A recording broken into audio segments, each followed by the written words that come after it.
Bungeni leo. Napenda kushukuru kwa kunipa nafasi hii, lakini kabla ya yote nimshukuru tena Mwenyezi Mungu kwa kutufikisha leo katika siku hii yenye nuru kubwa na upendo iliyotuwezesha kukutana hapa na kufanya kazi hii muhimu kabisa ya kikatiba. Mheshimiwa Spika, kwanza nimshukuru Mheshimiwa Rais wa Jamhuri ya Muungano wa Tanzania Dr. Samia Suluhu Hassan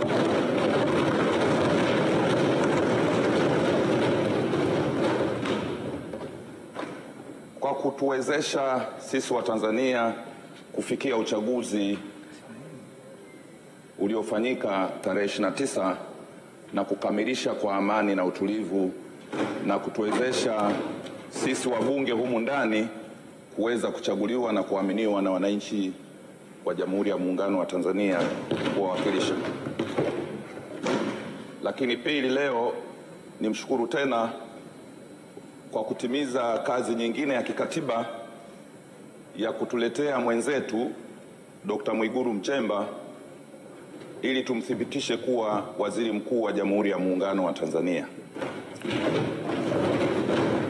Maelezo mengi yametolewa na Mheshimiwa Mwanasheria Mkuu na mimi nayaunga mkono kwa sababu nathibitisha yote aliyoyasema ni sahihi, na pengine kwa sababu ni mtu wa serikali, kwa wale wana CCM wenzangu niwakumbushe mengine ambayo nadhani Mwanasheria Mkuu hakuandika. Huyu Mheshimiwa Mwigulu Nchemba kwetu sisi tumekuwa naye ni mjumbe wa Halmashauri Kuu ya Taifa miaka mingi, amekuwa mjumbe wa kamati kuu ya Chama cha Mapinduzi kwa muda mrefu, na amekuwa mjumbe wa sekretarieti yetu ya chama, lakini amekuwa naibu katibu mkuu wa Chama cha Mapinduzi.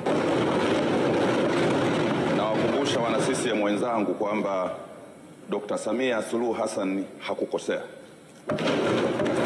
Lakini Mwanasheria Mkuu amesema hapa kwamba ndugu Mwigulu ni mchumi mbobezi.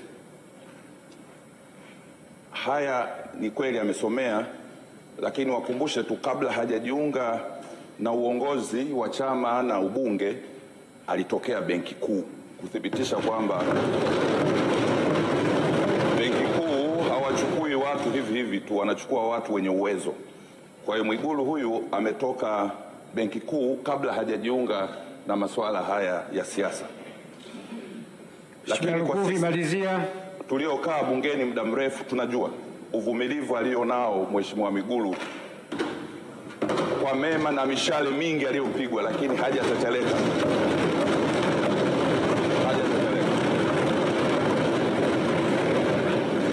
Na lakini mafanikio tunayoyaona ndani ya nchi hii, Mheshimiwa Dr. Samia Suluhu Hassan ametekeleza miradi mingi sana iliyotuletea mafanikio, na sisi wabunge leo tunajivuna na tumechaguliwa kutokana na hayo. Lakini mkusanya ushuru ni huyu uliowezesha mafanikio hayo. Kwa hiyo mimi naunga mkono jambo hili, na ningependa waheshimiwa wabunge wenzangu tuliunge mkono kwa 100%